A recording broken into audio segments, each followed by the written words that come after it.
ELT School of English presents English Listening Training.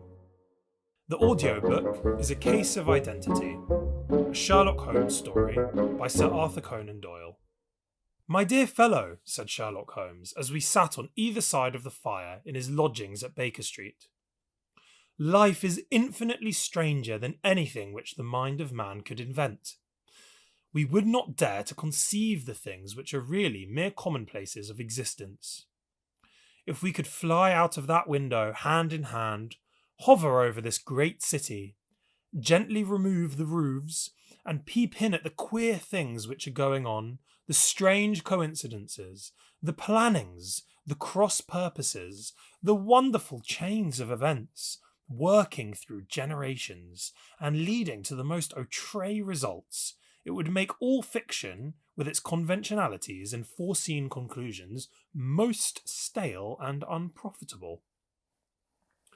"And yet I am not convinced of it," I answered. "The cases which come to light in the papers are, as a rule, bald enough and vulgar enough. We have in our police reports realism pushed to its extreme limits, and yet the result is, it must be confessed, neither fascinating nor artistic." "A certain selection and discretion must be used in producing a realistic effect," remarked Holmes. "This is wanting in the police report, where more stress is laid, perhaps, upon the platitudes of the magistrate than upon the details, which to an observer contain the vital essence of the whole matter. Depend upon it, there is nothing so unnatural as the commonplace." I smiled and shook my head. "I can quite understand your thinking so," I said. "Of course, in your position of unofficial advisor and helper to everybody who is absolutely puzzled throughout 3 continents, you are brought in contact with all that is strange and bizarre. But here," I picked up the morning paper from the ground, "let us put it to a practical test. Here is the first heading upon which I come. A husband's cruelty to his wife. There is half a column of print, but I know without reading it that it is all perfectly familiar to me. There is, of course, the other woman, the drink, the push, the blow, the bruise, the sympathetic sister or landlady. The crudest of writers could invent nothing more crude." "Indeed, your example is an unfortunate one for your argument," said Holmes, taking the paper and glancing his eye down it. "This is the Dundas separation case, and, as it happens, I was engaged in clearing up some small points in connection with it. The husband was a teetotaler, there was no other woman, and the conduct complained of was that he had drifted into the habit of winding up every meal by taking out his false teeth and hurling them at his wife, which, you will allow, is not an action likely to occur to the imagination of the average storyteller. Take a pinch of snuff, doctor, and acknowledge that I have scored over you in your example." He held out his snuff-box of old gold, with a great amethyst in the centre of the lid. Its splendour was in such contrast to his homely ways and simple life that I could not help commenting upon it. "Ah," said he, "I forgot that I had not seen you for some weeks. It is a little souvenir from the King of Bohemia, in return for my assistance in the case of the Irene Adler papers." "And the ring?" I asked, glancing at a remarkable brilliance which sparkled upon his finger. "It was from the reigning family of Holland, though the matter in which I served them was of such delicacy that I cannot confide it even to you, who have been good enough to chronicle 1 or 2 of my little problems." "And have you any on hand just now?" I asked with interest. "Some 10 or 12, but none which present any feature of interest. They are important, you understand, without being interesting. Indeed, I have found that it is usually in unimportant matters that there is a field for the observation, and for the quick analysis of cause and effect which gives the charm to an investigation. The larger crimes are apt to be the simpler, for the bigger the crime, the more obvious, as a rule, is the motive. In these cases, save for one rather intricate matter which has been referred to me from Marseille, there is nothing which presents any features of interest. It is possible, however, that I may have something better before very many minutes are over, for this is one of my clients, or I am much mistaken." He had risen from his chair and was standing between the parted blinds, gazing down into the dull, neutral-tinted London street. Looking over his shoulder, I saw that on the pavement opposite there stood a large woman, with a heavy fur boa round her neck, and a large curling red feather in a broad-brimmed hat which was tilted in a coquettish Duchess of Devonshire fashion over her ear. From under this great panoply she peeped up, in a nervous, hesitating fashion, at our windows, while her body oscillated backward and forward, and her fingers fidgeted with her glove buttons. Suddenly, with a plunge, as of the swimmer who leaves the bank, she hurried across the road, and we heard the sharp clang of the bell. "I've seen those symptoms before," said Holmes, throwing his cigarette into the fire. "Oscillation upon the pavement always means an affaire de cœur. She would like advice, but is not sure that the matter is not too delicate for communication. And yet even here we may discriminate. When a woman has been seriously wronged by a man, she no longer oscillates, and the usual symptom is a broken bell wire. Here we may take it that there is a love matter, but that the maiden is not so much angry as perplexed or grieved. But here she comes in person to resolve our doubts." As he spoke, there was a tap at the door, and the boy in buttons entered to announce Miss Mary Sutherland, while the lady herself loomed behind his small black figure like a full-sailed merchantman behind a tiny pilot boat. Sherlock Holmes welcomed her with the easy courtesy for which he was remarkable, and having closed the door and bowed her into an armchair, he looked her over in the minute and yet abstracted fashion which was peculiar to him. "Do you not find," he said, "that with your short sight it is a little trying to do so much typewriting?" "I did at first," she answered, "but now I know where the letters are without looking." Then, suddenly realizing the full purport of his words, she gave a violent start and looked up, with fear and astonishment upon her broad, good-humoured face. "You've heard about me, Mr. Holmes," she cried. "Else, how could you know all that?" "Never mind," said Holmes, laughing. "It is my business to know things. Perhaps I have trained myself to see what others overlook. If not, why should you come to consult me?"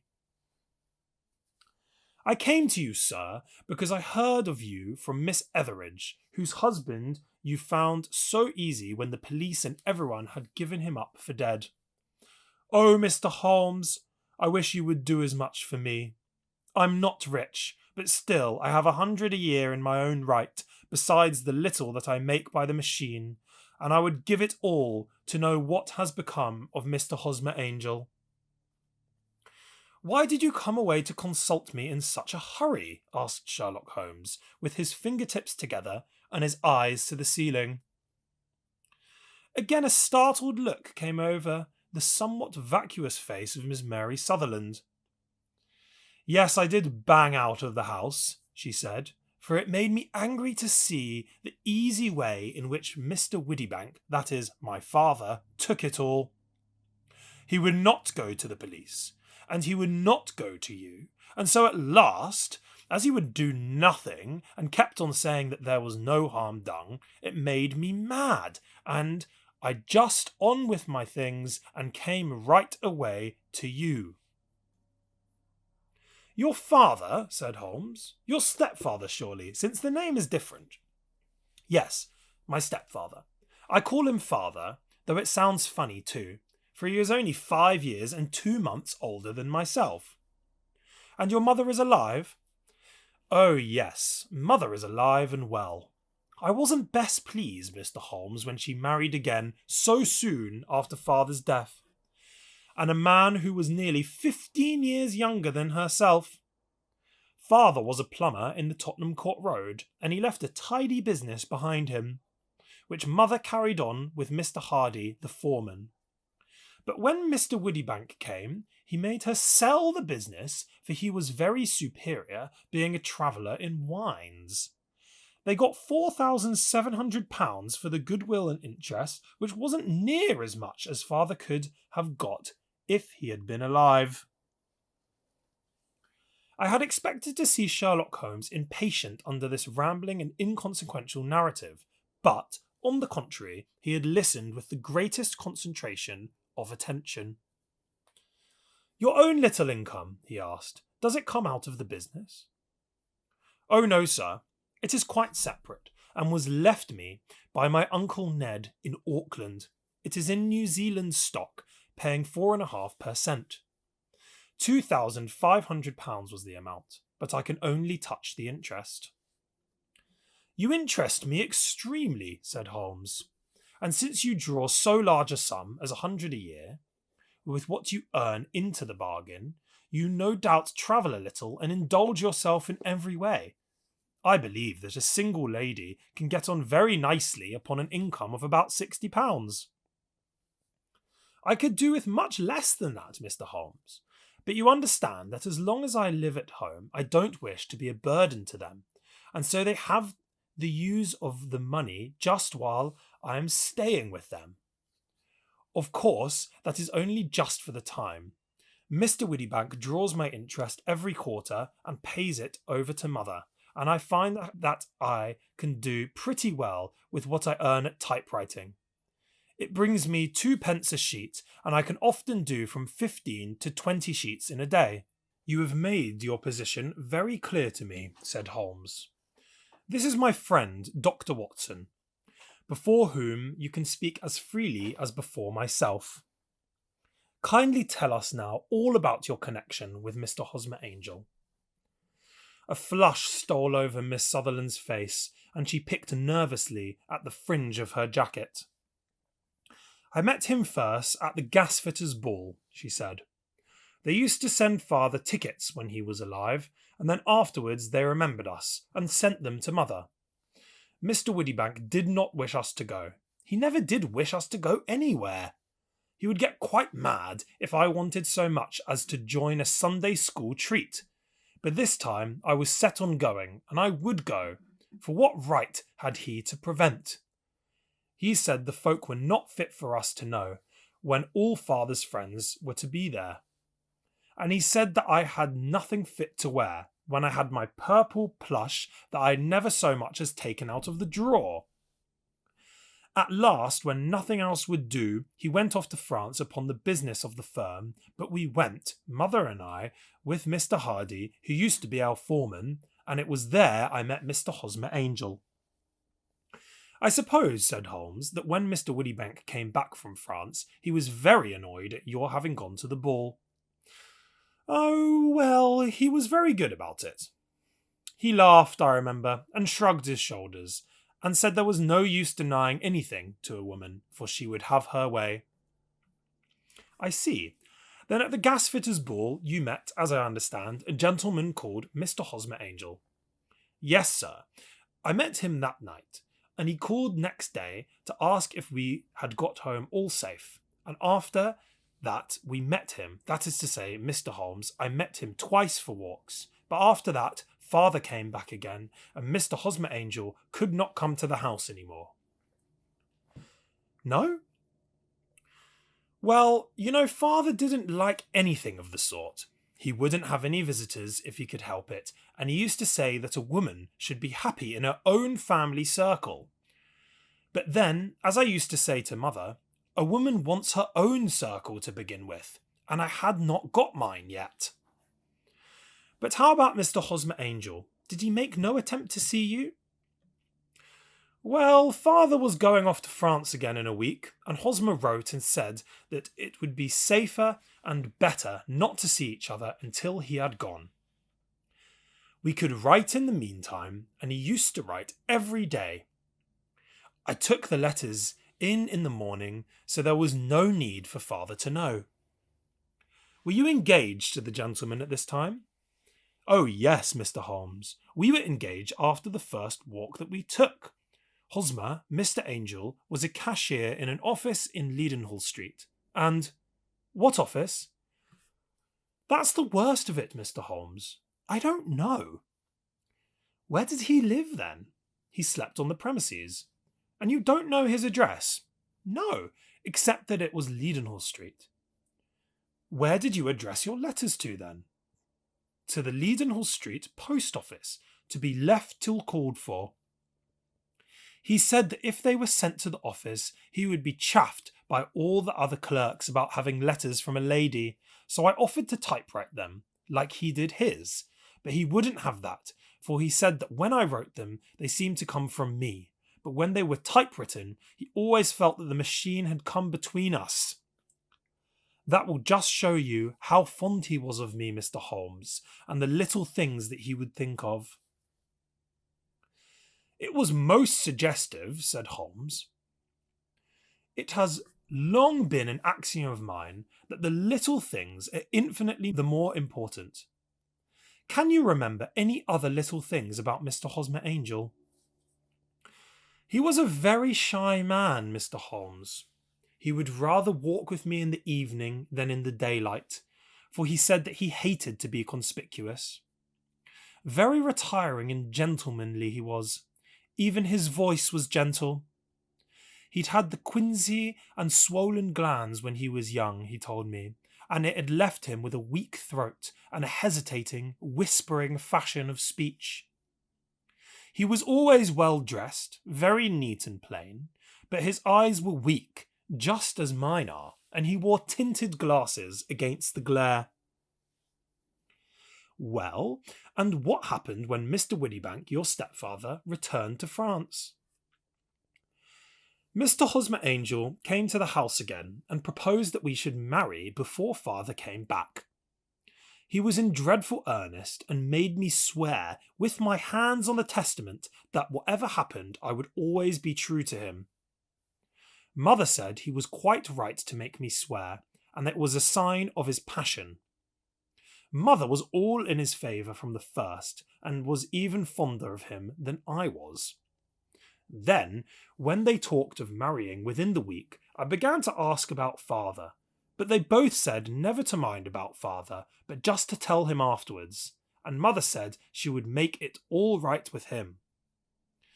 I didn't quite like that, Mr. Holmes. It seemed funny that I should ask his leave, as he was only a few years older than me, but I didn't want to do anything on the sly. So I wrote to father at Bordeaux, where the company has its French offices, but the letter came back to me on the very morning of the wedding. It missed him then? Yes, sir, for he had started to England just before it arrived. Ha! That was unfortunate. Your wedding was arranged then, for the Friday. Was it to be in church? Yes, sir, but very quietly. It was to be at St. Saviour's, near King's Cross, and we were to have breakfast afterwards at the St. Pancras Hotel. Hosmer came for us in a hansom, but as there were two of us, he put us both into it and stepped himself into a four-wheeler, which happened to be the only other cab in the street. We got to the church first, and when the four-wheeler drove up, we waited for him to step out, but he never did. And when the cabman got down from the box and looked, there was no one there. The cabman said that he could not imagine what had become of him, for he had seen him get in with his own eyes. That was last Friday, Mr. Holmes, and I have never seen or heard anything since than to throw any light upon what became of him. It seems to me that you have been very shamefully treated, said Holmes. Oh no, sir. He was too good and kind to leave me so. Why, all the morning he was saying to me that, whatever happened, I was to be true, and that if something quite unforeseen occurred to separate us, I was always to remember that I was pledged to him, and that he would claim his pledge sooner or later. It seemed strange talk for a wedding morning, but what has happened since gives a meaning to it. Most certainly it does. Your own opinion is, then, that some unforeseen catastrophe has occurred to him. Yes, sir. I believe that he foresaw some danger, or else he would not have talked so. And then I think that what he foresaw happened. But you have no notion as to what it could have been? None. One more question. How did your mother take the matter? She was angry and said that I was never to speak of the matter again. And your father? Did you tell him?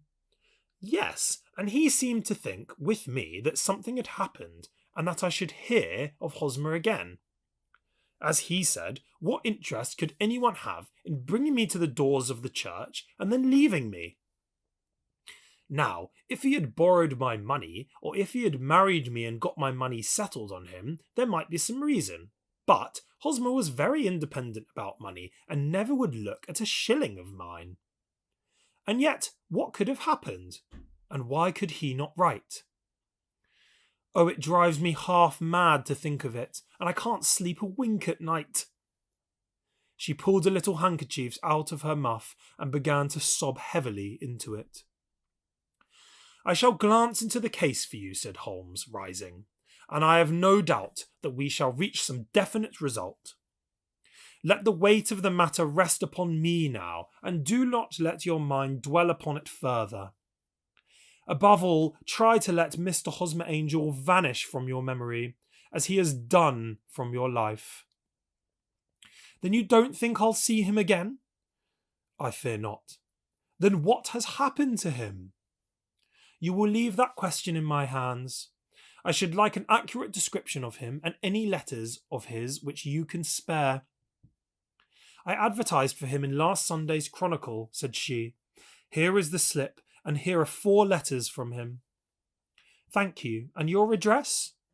Number 31, Leon Place, Camberwell. Mr. Angel's address you never had, I understand. Where is your father's place of business? He travels for Westhouse and Marbank, the great claret importers of Fenchurch Street. Thank you. You have made your statement very clearly. You will leave the papers here, and remember the advice which I have given you. Let the whole incident be a sealed book, and do not allow it to affect your life. You are very kind, Mr. Holmes, but I cannot do that. I shall be true to Hosmer. He shall find me ready when he comes back. For all the preposterous hat and the vacuous face, there was something noble in the simple faith of our visitor which compelled our respect. She laid her little bundle of papers upon the table and went her way, with a promise to come back again whenever she might be summoned. Sherlock Holmes sat silent for a few minutes with his fingertips still pressed together, his legs stretched out in front of him, and his gaze directed upward to the ceiling. Then he took down from the rack the old and oily clay pipe, which was to him as a counsellor, and, having lit it, he leaned back in his chair, with the thick blue cloud wreaths spinning up from him, and a look of infinite languor in his face. Quite an interesting study, that maiden, he observed. I found her more interesting than her little problem, which, by the way, is rather a trite one. You will find parallel cases if you consult my index. In Andover in 77, and there was something of the sort in The Hague last year. Old as is the idea, however, there were 1 or 2 details which were new to me, but the maiden herself was most instructive. You appeared to read a good deal upon her which was quite invisible to me, I remarked. Not invisible, but unnoticed, Watson. You did not know where to look, and so you missed all that was important.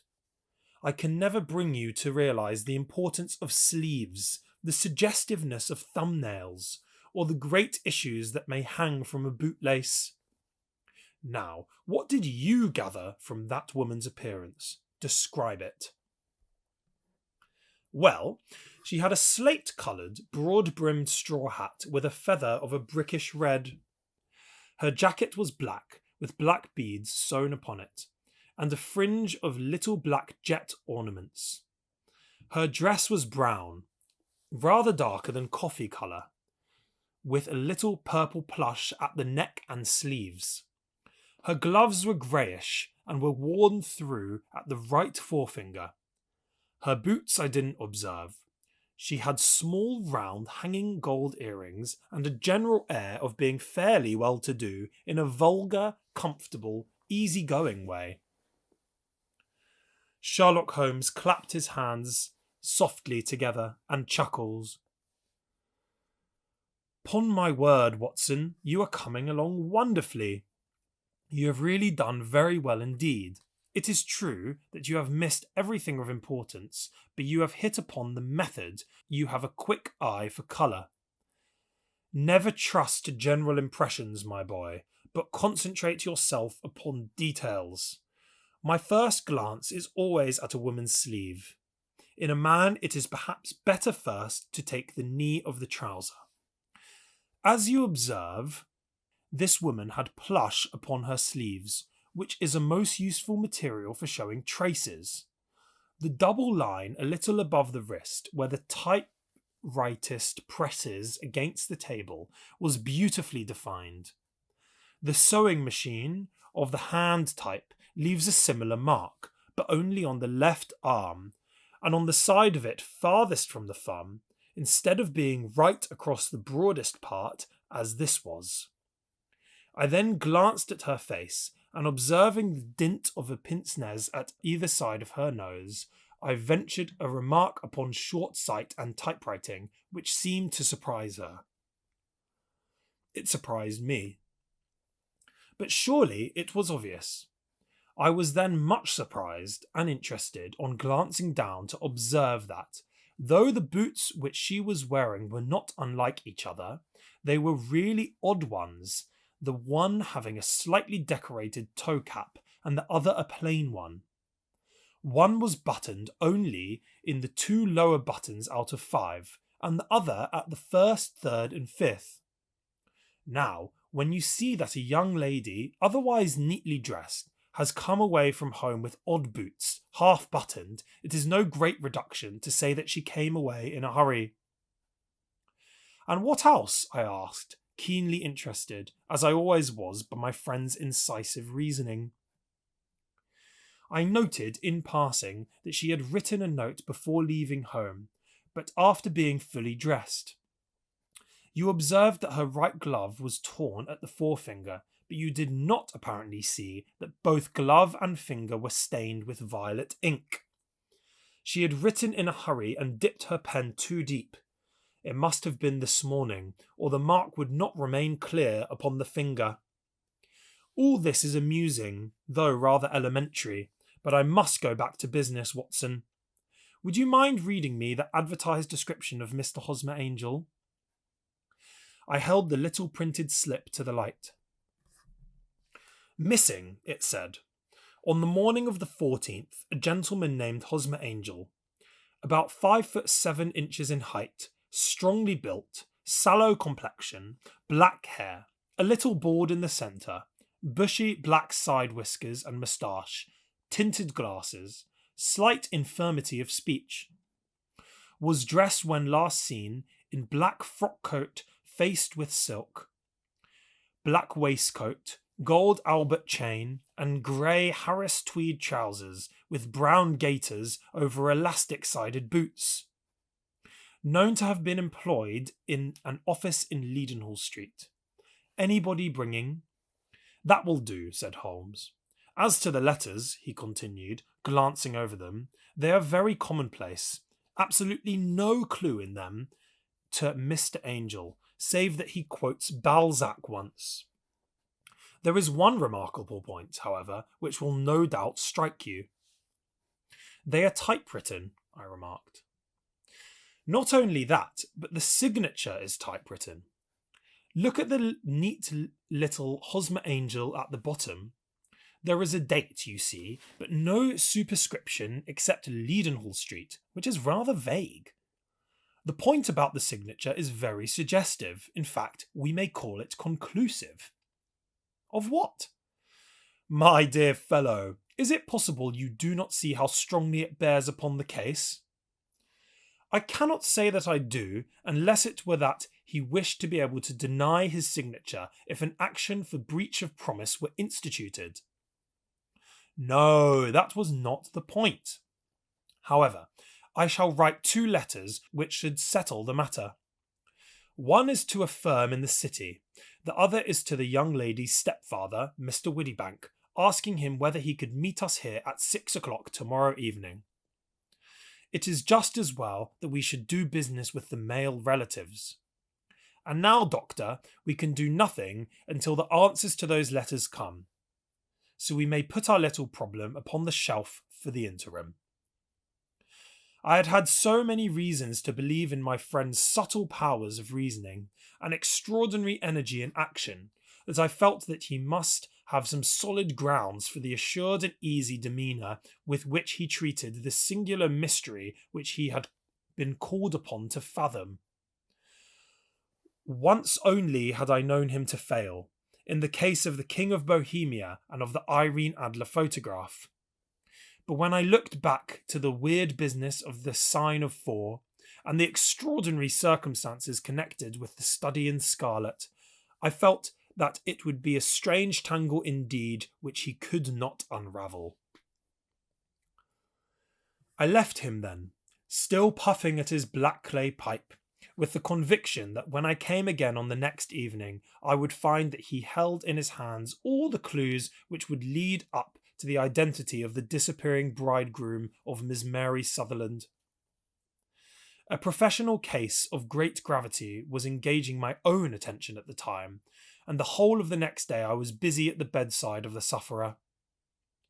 It was not until close upon 6 o'clock that I found myself free, and was able to spring into a hansom and drive to Baker Street, half afraid that I might be too late to assist at the denouement of this little mystery. I found Sherlock Holmes alone, however, half asleep, with his long, thin form curled up in the recesses of his armchair. A formidable array of bottles and test tubes with the pungent, cleanly smell of hydrochloric acid told me that he had spent his day in the chemical work which was so dear to him. "Well, have you solved it?" I asked as I entered. "Yes, it was the bisulfate of baryta." No, the mystery," I cried. "Oh, that! I thought of the salt that I have been working upon. There was never any mystery in the matter, though. As I said yesterday, some of the details are of interest. The only drawback is that there is no law, I fear, that can touch the scoundrel." "Who was he then, and what was his object in deserting Miss Sutherland?" The question was hardly out of my mouth, and Holmes had not yet opened his lips to reply, when we heard a heavy footfall in the passage and a tap at the door. "This is the girl's stepfather, Mr. James Widdybank," said Holmes. "He has written to me to say that he would be here at 6. Come in." The man who entered was a sturdy, middle-sized fellow, some 30 years of age, clean-shaven and sallow-skinned, with a bland, insinuating manner and a pair of wonderfully sharp and penetrating grey eyes. He shot a questioning glance at each of us, placed his shiny top hat upon the sideboard, and with a slight bow, sidled down into the nearest chair. "Good evening, Mr. James Widdybank," said Holmes. "I think that this typewritten letter is from you, in which you made an appointment with me for 6 o'clock. "Yes, sir. I am afraid that I am a little late, but I am not quite my own master, you know. I am sorry that Miss Sutherland has troubled you about this little matter, for I think it is far better not to wash linen of the sort in public. It was quite against my wishes that she came, but she is a very excitable, impulsive girl, as you may have noticed, and she is not easily controlled when she has made up her mind on a point. Of course, I did not mind you so much, as you are not connected with the official police, but it is not pleasant to have a family misfortune like this noised abroad. Besides, it is a useless expense, for how could you possibly find this Hosmer angel?" "On the contrary," said Holmes quietly, I have every reason to believe that I will succeed in discovering Mr. Hosmer Angel. Mr. Wittybank gave a violent start and dropped his gloves. I am delighted to hear it, he said. It is a curious thing, remarked Holmes, that a typewriter has really quite as much individuality as a man's handwriting. Unless they are quite new, no two of them write exactly alike. Some letters get more worn than others, and some wear only on one side. Now, you remark in this note of yours, Mr. Wittybank, that in every case there is some little slurring over the E and a slight defect in the tail of the R. There are 14 other characteristics, but those are the more obvious. We do all our correspondence with this machine at the office, and no doubt it is a little worn, our visitor answered, glancing keenly at Holmes with his bright little eyes. And now I will show you what is really a very interesting study, Mr. Wittybank, Holmes continued. I think of writing another little monograph some of these days on the typewriter and its relation to crime. It is a subject to which I have devoted some little attention. I have here 4 letters which purport to come from the missing man. They are all typewritten. In each case, not only are the E's slurred and the R's tailless, but you will observe, if you care to use my magnifying glass, that the 14 other characteristics to which I have alluded are there as well. Mr. Wittybank sprang out of his chair and picked up his hat. I cannot waste time over this sort of fantastic talk, Mr. Holmes, he said. If you can catch the man, catch him, and let me know when you have done it. Certainly, said Holmes, stepping over and turning the key in the door. I let you know, then, that I have caught him. What? Where? Shouted Mr. Wittybank, turning white to his lips and glancing about him like a rat in a trap. Oh, it won't do, really it won't, said Holmes suavely. There is no possible getting out of it, Mr. Wittybank. It is quite too transparent, and it was a very bad compliment when you said that it was impossible for me to solve so simple a question. That's right, sit down and let us talk it over. Our visitor collapsed into a chair with a ghastly face and a glitter of moisture on his brow. It's not actionable, he stammered. I am very much afraid that it is not. But between ourselves, Wittybank, it was as cruel and selfish and heartless a trick in a petty way as ever came before me. Now, let me just run over the course of events, and you will contradict me if I go wrong. The man sat huddled up in his chair, with his head sunk upon his breast, like one who is utterly crushed. Holmes stuck his feet up on the corner of the mantelpiece, and leaning back with his hands in his pockets, began talking, rather to himself, as it seemed, than to us. The man married a woman very much older than himself for her money, said he, and he enjoyed the use of the money of the daughter as long as she lived with them. It was a considerable sum for people in their position, and the loss of it would have made a serious difference. It was worth an effort to preserve it.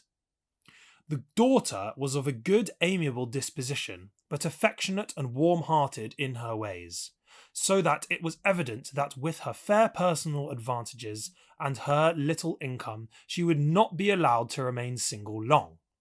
Now, her marriage would mean, of course, the loss of 100 a year, so what does her stepfather do to prevent it? He takes the obvious course of keeping her at home and forbidding her to seek the company of people of her own age. But soon he found that that would not answer forever. She became restive, insisted upon her rights, and finally announced her positive intention of going to a certain ball. What does her clever stepfather do then? He conceives an idea more creditable to his head than to his heart. With more connivance and assistance of his wife, he disguised himself, covered those keen eyes with tinted glasses, masked the face with a moustache and a pair of bushy whiskers, sunk that clear voice into an insinuating whisper, and doubly secure on account of the girl's short sight, he appears as Mr. Hosmer Angel and keeps off other lovers by making love himself. "It was only a joke at first," groaned our visitor. "We never thought that she would have been so carried away." "Very likely not. However that may be, the young lady was very decidedly carried away, and having quite made up her mind that her stepfather was in France, the suspicion of treachery never for an instant entered her mind. She was flattered by the gentleman's attentions, and the effect was increased by the loudly expressed admiration of her mother. Then Mr. Angel began to call, for it was obvious that the matter should be pushed as far as it would go if a real effect were to be produced. There were meetings and an engagement which would finally secure the girl's affections from turning towards anyone else. But the deception could not be kept up forever. These pretended journeys to France were rather cumbrous. The thing to do was clearly to bring the business to an end in such a dramatic manner that it would leave a permanent impression upon the young lady's mind and prevent her from looking upon any other suitor for some time to come. Hence those vows of fidelity exacted upon the testament, and hence also the allusions to a possibility of something happening on the very morning of the wedding. James Widdybank wished Miss Sutherland to be so bound to Hosmer Angel, and so uncertain as to his fate, that for 10 years to come, at any rate, she would not listen to another man. As far as the church door he brought her, and then, as he could not go any further, he conveniently vanished away by the old trick of stepping in at one door of the four-wheeler and out at the other. I think that was the chain of events, Mr. Widdybank." Our visitor had recovered something of his assurance while Holmes had been talking, and he rose from his chair now with a cold sneer upon his pale face. "It may be so, or it may not, Mr. Holmes," said he. "But if you are so very sharp, you ought to be sharp enough to know that it is you who are breaking the law now, not me. I have done nothing actionable from the first. But as long as you keep that door locked, you lay yourself open to an action for assault and illegal constraint." "The law cannot, as you say, touch you," said Holmes, unlocking and throwing open the door. "Yet there was never a man who deserved punishment more. If the young lady has a brother or a friend, he ought to lay a whip across your shoulder. By Jove," he continued, flushing up at the sight of the bitter sneer upon the man's face, "it is not part of my duties to my client, but here's a hunting crop handy, and I think I shall just treat myself too." He took 2 swift steps to the whip, but before he could grasp it, there was a wild clatter of steps upon the stairs, the heavy hall door banged, and from the window we could see Mr. James Widdybank running at the top of his speed down the road. "There's a cold-blooded scoundrel," said Holmes, laughing, as he threw himself down into his chair once more. "That fellow will rise from crime to crime until he does something very bad and ends on a gallows. The case has, in some respects, been not entirely devoid of interest." "I cannot now entirely see all the steps of your reasoning," I remarked. "Well, of course, it was obvious from the first that this Mr. Hosmer Angel must have some strong object for his curious conduct, and it was equally clear that the only man who really profited by the incident, as far as we could see, was the stepfather. Then the fact that the 2 men were never together, but that one always appeared when the other was away, was suggestive. So were the tinted spectacles and the curious voice, which both hinted at a disguise, as did the bushy whiskers. My suspicions were all confirmed by his peculiar action in typewriting his signature, which, of course, inferred that his handwriting was so familiar to her that she would recognise even the smallest sample of it. You see all these isolated facts, together with many minor ones, all pointed in the same direction. And how did you verify them?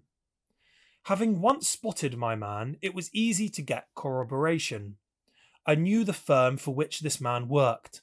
Having taken the printed description, I eliminated everything from it which could be the result of a disguise. The whiskers, the glasses, the voice, and I sent it to the firm with a request that they would inform me whether it answered to the description of any of their travellers. I had already noted the peculiarities of the typewriter, and I wrote to the man himself at his business address asking him if he would come here. As I expected, his reply was typewritten and revealed the same trivial but characteristic defects. The same post brought me a letter from Westhouse and Marbank of Fenchurch Street to say that the description tallied in every respect with that of their employee, James Widdybank. Voila, tout. And Miss Sutherland? If I tell her, she will not believe me. You may remember the old Persian saying, "There is danger for him who taketh the tiger cub, and danger also for whoso snatches a delusion from a woman." There is as much sense in Hafiz as in Horace, and as much knowledge of the world. The end.